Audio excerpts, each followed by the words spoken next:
Good morning, afternoon, or evening, wherever and whenever you are. My name is Benjamin, and welcome to another Godot Action RPG series video. This will be part 6, I think, of the series. I always lose track when I'm doing these series. And in this video, we're going to be fixing the animations for our player character. You can see currently we set it up so that our character can animate, but we can't properly animate in all the different directions. And I didn't want to write a big giant piece of code for that, so I'm going to show you guys how to do that without having to write a whole bunch of code. So we'll be doing this with a node called the AnimationTree node. So come to our player scene, click on the player, we're going to add a new node, and we'll select AnimationTree. And inside of the AnimationTree, we click on it here, we get this new AnimationTree tab or whatever it is down here, but there's nothing in it. And the reason there's nothing in it is because we need to set up some of the properties over here on the right first. So the first thing we need to do is tell it which animation player it will be using. So the AnimationTree node needs an animation player to use it, and that's why I did the animation player in the previous video. So we'll click on this little button and select our animation player, and okay, there we go. We've set up the animation player. Now we need to tell it the tree route, and this is basically an animation tree can have multiple different, I guess, structures. And so we want to tell it what the very base structure to this animation tree is. And we get a lot of different options here, but we're going to choose an animation node state machine. And we don't need to worry about a lot of these other ones right now. They're not going to be useful for the project that we're working on. If you want to look them up in the documentation, you can. We're going to focus on the new state machine. And once we click on that, we're going to get some more information down here, right?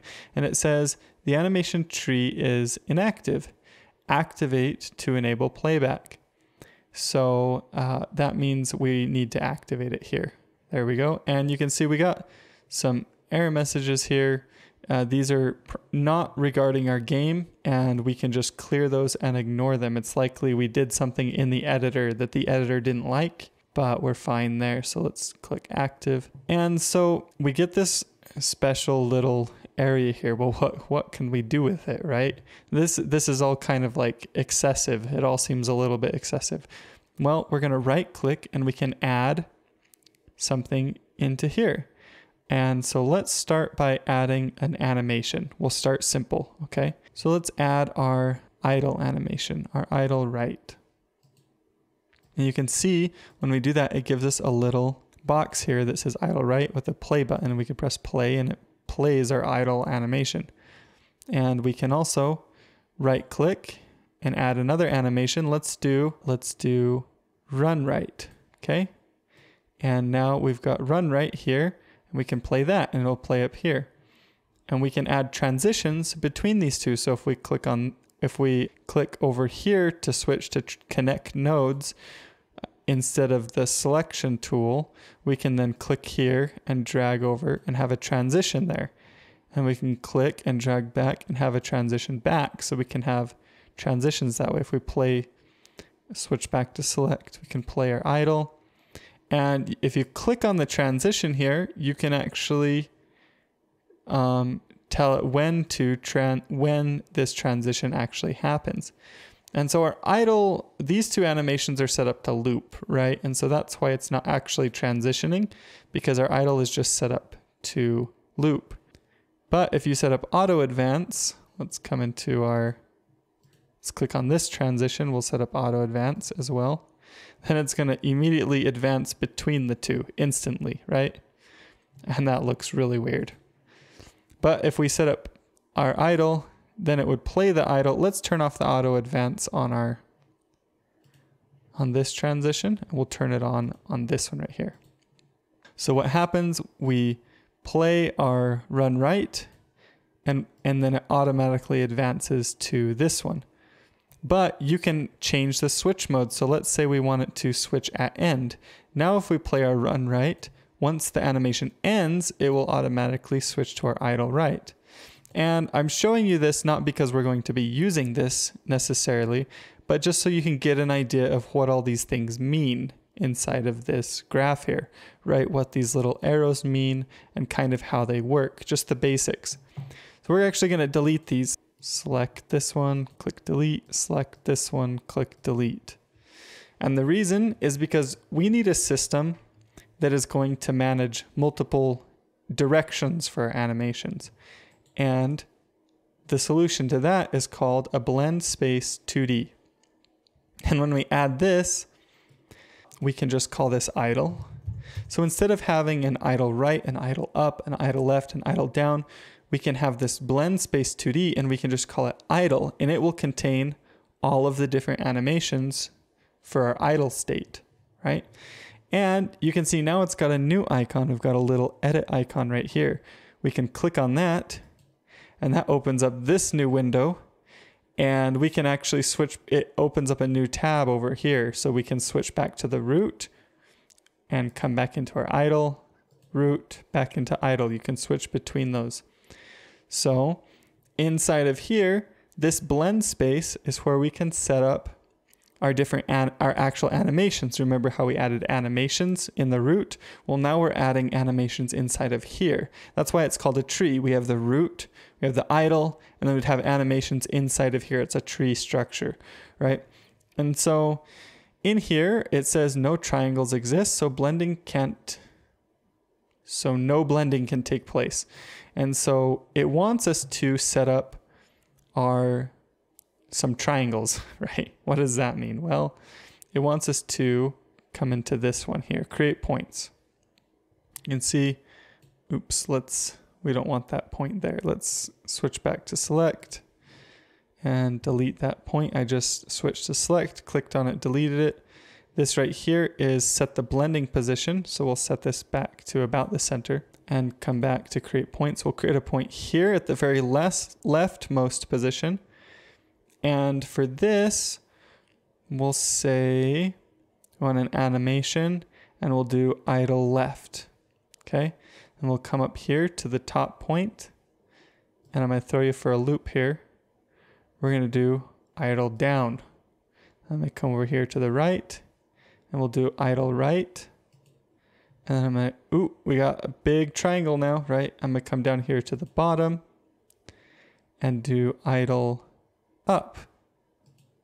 Okay. What this does is it creates, so you can see we're on a grid and we've created these points on the grid. And even though it doesn't look this way, if we drag this over, this grid is actually one high, -1, -1, and 1. Now, doesn't that sound awfully familiar, right? Remember when we were setting up the input vector? That sounds a lot like our input vector, right? With the 1, the -1, -1, and 1 over here, and the X and Y position. Well, that's what we're doing. We're setting up a position-based animation. So we've got animation down up here, left, up, and right. And why did we switch up and down? Well, it's because you can see here that the Y positive is actually up, which these blend space 2Ds are often used for 3D games. And I'm guessing that's why it doesn't line up, but that's okay. We can work with this. Now, if we switch back to our select mode and we move this cursor around, let's see, we got to switch our blend here to the little dots instead of the line. And that's because we're not using an animation that is physics or bone based. So we can't interpolate between them. So we want to switch to this. And we're still not getting, this still isn't set up properly for how I'd expect it to work. It should be setting our player. Let's click on our animation tree. It is active. And I did set up our animations, right? Oh, maybe our root's not actually playing. Oh yeah, make sure that the root is actually playing. And then come back into edit. And now if we move this around, you can see our character is moved. So if we come over here, it faces to the right. If we come over here, we face to the left. If we come down here, we face up. If we come up here, we face down. So our character can now rotate in this space, and all we have to do is set this little position, right? And once again, like I said, wouldn't it be useful if we could just set this thing's position to be our input vector, since that would work properly for this character? If we come over here to the right, you can see parameters, and these are the things that we can actually manipulate. And the blend position is the main parameter that we can manipulate. We're going to set it to 0, 0. And that just sticks it right here in the center again. And we're going to save. We're going to come back into our root, and let's make another one. Let's make one. New blend space 2D. We'll make this one. We'll double click in here, and we'll name this one run. And we'll play it. Okay, and we'll edit it, and we'll switch back to adding points. We'll come to the left point here. We'll add an animation, run left. Up here, add animation, run down. Right here, add animation, run right. Right here, add animation, run up. There we go. And remember how our blend mode needed to be switched to the little dots? You got to switch that. So there we go. We switch back to manipulate the blend position. We can now move around in this space, and our character will rotate properly. Okay, and we'll click on select again, come over to, and now if you come under parameters, you can see we have the idle blend position. We also have a run blend position. So we can set that to 0 and 0. And save, come into our root. Now we want to create a transition between these, so we can transition from idle to run. So make sure you click this right here, and then from run back to idle like this. So we've set up a very simple animation tree with some states. And we're going to play our idle. Oh, we got to switch back to select and then play the idle, just so that our character isn't constantly animating. And we'll come into our player, we'll come into our script, and now we want to use that animation tree that we set up. And like I said, we want to try and get our input vector to equal the blend position of our animation tree. Isn't too hard. I'm going to look up my reference here to remember exactly how to do it, because it is a little bit of a weird way to set that. So, okay. First things first, we need to get access to our animation tree. So we'll create another onReady var, animation tree, set this equal to animation tree. So we've got access to that animation tree now. Next thing we want to do is set up our blend position, and we'll be doing this only when we're moving. So we'll come right here into where we're moving, and we'll say animation tree. And the reason we only want to do this when we're moving is because if you're not actually getting any input from the player, you don't want to update the blend position to be equal to the input vector, else it'll be 0, which you saw when we set it to 0, the player faces to the left. So we don't want our player to face to the left every time we stop. So that's why we only update the blend position when we're moving. That way when we stop, it will actually remember the previous motion, the previous blend position, and continue facing in the direction that we were facing when we were moving. So AnimationTree.set, and now we have to get a big giant parameter value, which is a string here. And this is why it's a bit weird, because we have to tell it which property to set. Well, if we come into it, we want to set our idle's blend position. If we hover over this, it'll actually tell us exactly what that string property looks like. It's parameters, idle, blend underscore position, with idle being capitalized. So we can come back into here, and we'll go parameters / idle, capitalized, / blend underscore position. Okay? And you might want to double check this, because if you have any typos in this, it's not going to work properly. And what do we want to set it to? Our input vector. Make sure you don't have typos in that either, vector. So that will set the blend position for our idle. We also want to do it for our run. AnimationTree.set parameters run blend position. We'll also set that equal to our input vector. So we're just setting the blend position inside whenever we move. And we're going to do it on all of our animations whenever we move. That way we can just switch to the different animations and inside of code, and I'll show you how to do that next. And the blend position will be properly set up. So if we run our game now,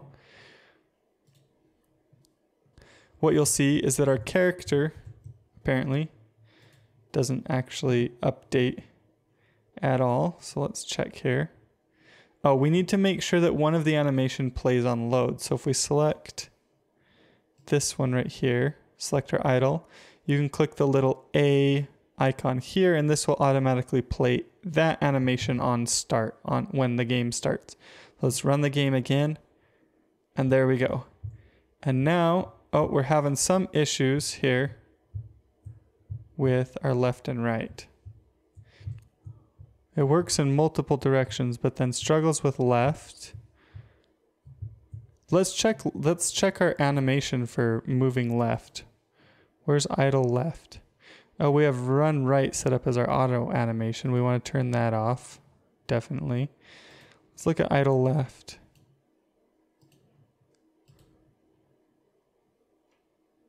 Oh, are we still setting the animation? We are. This is the problem. I knew it'd be something silly. And the funny thing is that the reason I realized it is because when I went in to actually play this left animation and I set it to play, it was doing the thing from the video, or it was doing the thing from the game, and I realized that we were playing an animation on top of the animation tree trying to play it as well. So yeah, we definitely want to get rid of that. And hopefully that fixes all of our problems, right? Let's fix all the problems by getting rid of that. There we go. So now we've got movement in 8 directions, but it's still just using our basic idle pose.